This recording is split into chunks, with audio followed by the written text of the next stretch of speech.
Salut et bienvenue sur cette série pour apprendre à créer un jeu vidéo. J'ai créé cette série pour fêter les 5000 abonnés sur mon compte TikTok. D'ailleurs, pour ceux qui connaissent pas mon compte, je fais des vidéos où je montre mes jeux, des problèmes de programmation, de maths, plein de choses comme ça. Bref, tout d'abord dans cette série, on va apprendre un langage de programmation. Ensuite, si cette série marche, je ferai une série sur Unreal Engine 4. Et si ça marche très bien, eh bien je ferai une autre série sur l'apprentissage de la modélisation 3D sur Blender. Si au contraire ça ne marche pas trop, au dernier épisode de cette série, je vous enverrai des playlists sur YouTube qui vous permettront d'apprendre Unreal Engine 4 et aussi Blender. Et enfin, je ferai qu'une seule vidéo par semaine parce que ça prend énormément de temps à faire.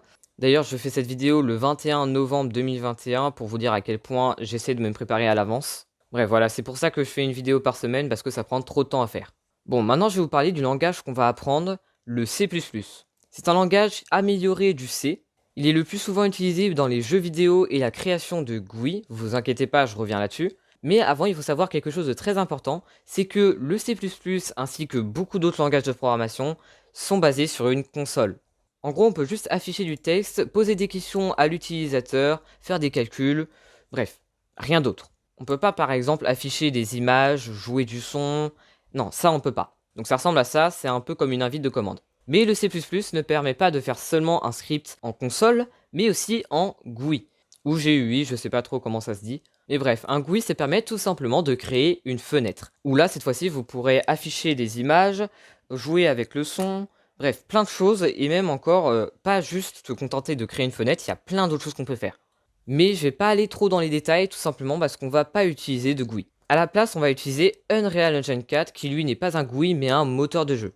Bon, maintenant, il faut savoir sur quel logiciel programmer. La plupart du temps, on programme sur un IDE. IDE pour Integrated Development Environment, ou en français, Environnement de développement intégré. Ces logiciels permettent d'éditer le code, de compiler et de débugger. Bon, éditer, vous savez tout ce que ça veut dire, c'est tout simplement là où on va écrire notre code.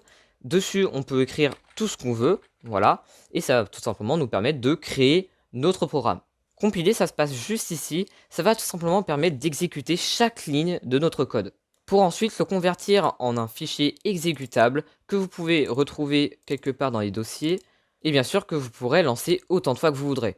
Et enfin, on a la dernière partie, l'une des plus importantes, c'est tout simplement le débogage. Il permet tout simplement de vérifier s'il y a une erreur dans le script. Admettons par exemple que la compilation n'a pas lieu à cause d'une erreur, et bien le débogueur sera là tout simplement pour vous dire pourquoi ça n'a pas marché. Bref, le problème c'est qu'il y a énormément d'IDE.